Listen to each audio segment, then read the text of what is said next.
freaking over spreadsheets or making copies. We've all been there. Is your first job the game changer or just a total hype? So, welcome back to YGC Speaks. My name is Asfa. I'm your moderator for today. We'll have some nostalgic, take me back moments as we talk about why your first job matters. So, let us all welcome our guest for today at YGC Speaks, Daniel Kumar. Welcome. Thank you. All right, so let's get right on to the first question. All right, let's go all the way back. What was your very first job, and what's the one thing that you remember especially from the first week of your job?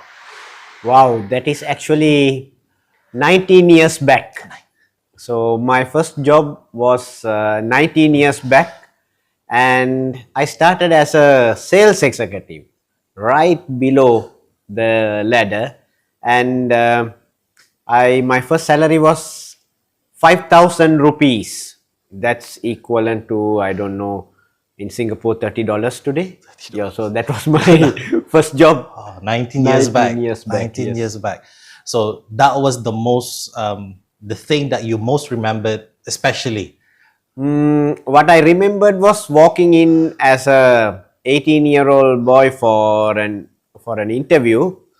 I managed to land on the job, but on the first day when my manager or my boss was talking, I understood nothing, but I know I was nodding in agreement. But if you ask me what he said and what I knew, I think it was zero. All right, so I think definitely everyone had that experience. So was that the biggest shock for you or the biggest surprise, especially when, transitioning from a student to a professional?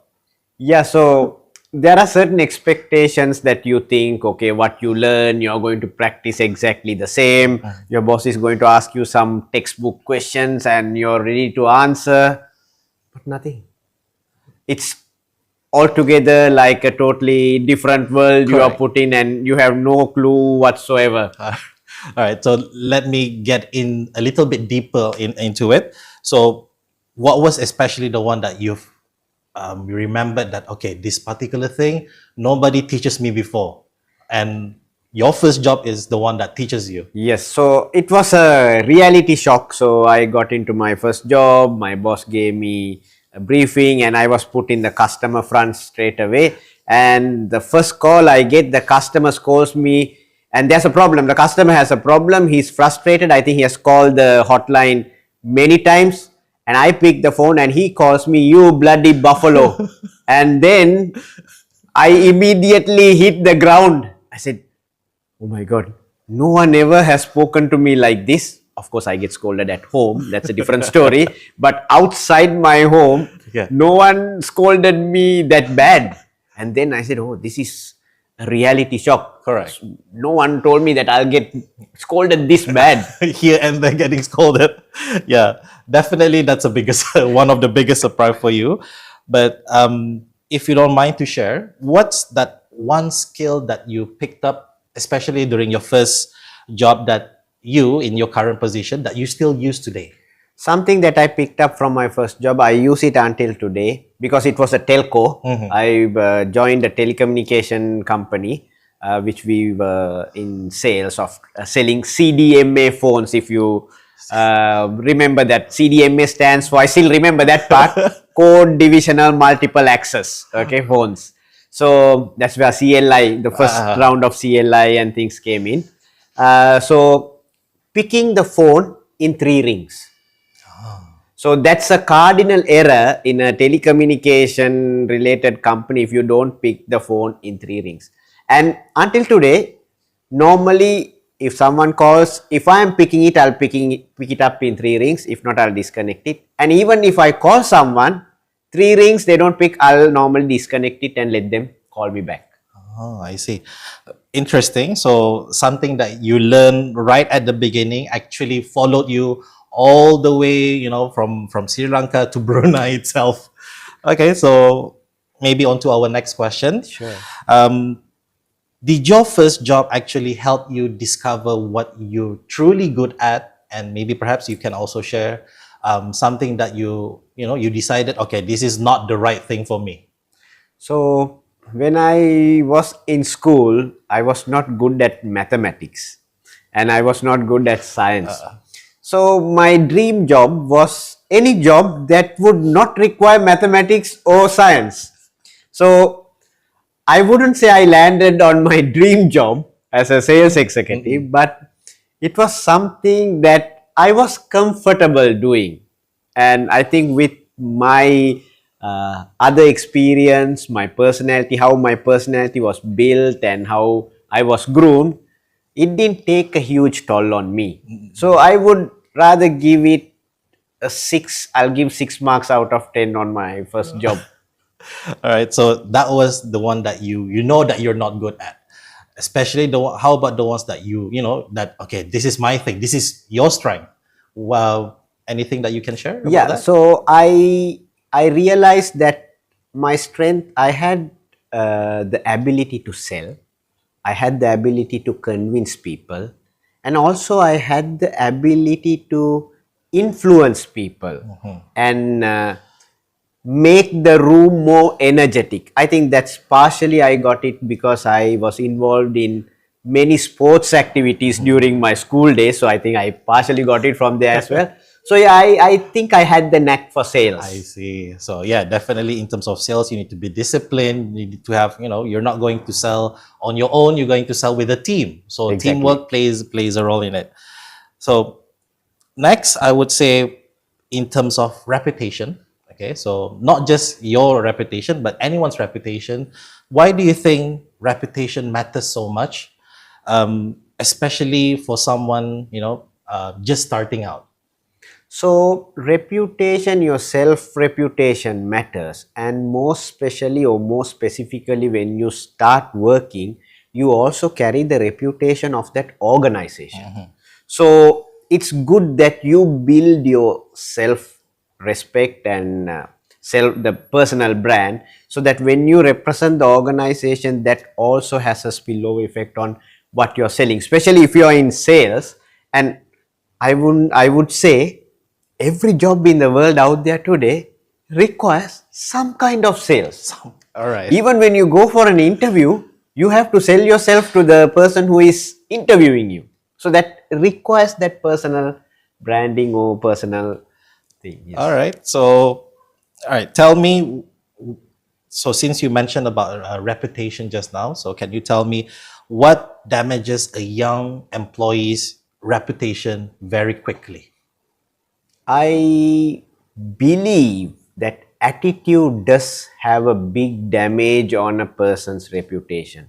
So anyone with a bad attitude does a huge damage to his own reputation. So I think that something goes hand in hand, and also not being disciplined Discipline. and over promising, under delivering is also a bad harm to your reputation.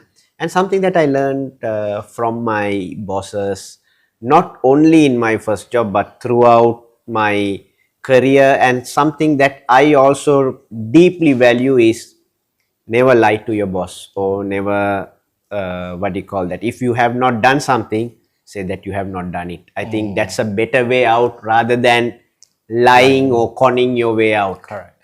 So I think using your own points just now, you also mentioned about branding, the company brands, disrespecting the company brands will definitely, tarnish the person's Yes, reputations. So as you work in an organization, that organization carries certain values. Correct. And if you're unable to fit into those value systems, then I think that itself is a misfit into the organization.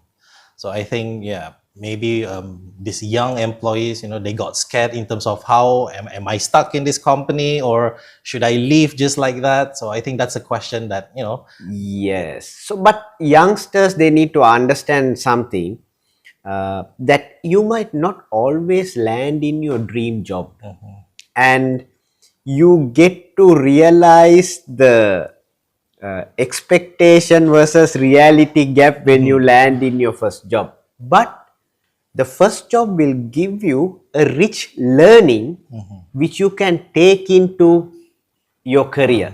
I see. All right. So just now you've mentioned about your boss. So there's a question about your boss, basically. Okay. So how do you show your boss that you are ready for more responsibility without, telling them that, you are the kind of person who says yes to everything? So yeah, that's something most of us had. I had it when I was young. I used to be a yes man. So anything my boss says, I say yes, yes, yes. Until such time I found out that there's too much on my desk than what I can handle.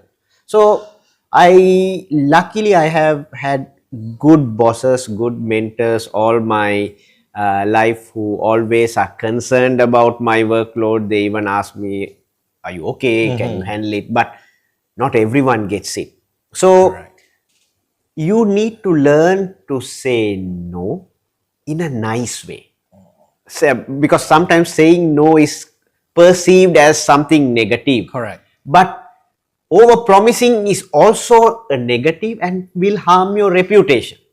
So you have to find a nice way to say no, and letting your boss down or not completing what you promised to deliver is already something Correct. that you will let you and your team down. Exactly. So that's why I think feedbacks are very important, especially coming up from the bosses. But then again, some feedbacks are very difficult to handle, especially in your first job. Definitely. Definitely. So, what was the best way to handle criticism in a more constructive way? So constructive way is, you don't take criticism or constructive criticism as from a negative perspective. You always try to take it from a positive perspective, or if you can't take it from a positive perspective, at least take it from a neutral perspective. And you always have to have the idea or the ideology that people are sharing feedback because they want you to improve. Once you have that mindset, I think you are able to handle criticism. And I always tell my team, if someone is criticizing your work and you feel it's a genuine criticism and you really have to improve that, then take that as a blessing in disguise. Correct. So, improvements are for everyone. It's not just for the lower levels, the middle levels, and the higher levels. I stand to be corrected. Even today my bosses correct me. So, and I'm happy and grateful for them, because if they don't believe in me and if they don't have a soft corner for me, I don't think they'll correct me. Correct. All right. I think thank you for your time, Daniel. All right. To our audience, stop searching for the perfect job. All right, because it doesn't exist. I think Daniel mentioned it doesn't Exactly. exist. Your first job is just chapter one in your life. Don't stress if it feels chaotic. Just make sure that you are growing. So, like, follow, and share this episode. We'll see you again tomorrow at 5 p.m. Your Global Campus Skills for Tomorrow.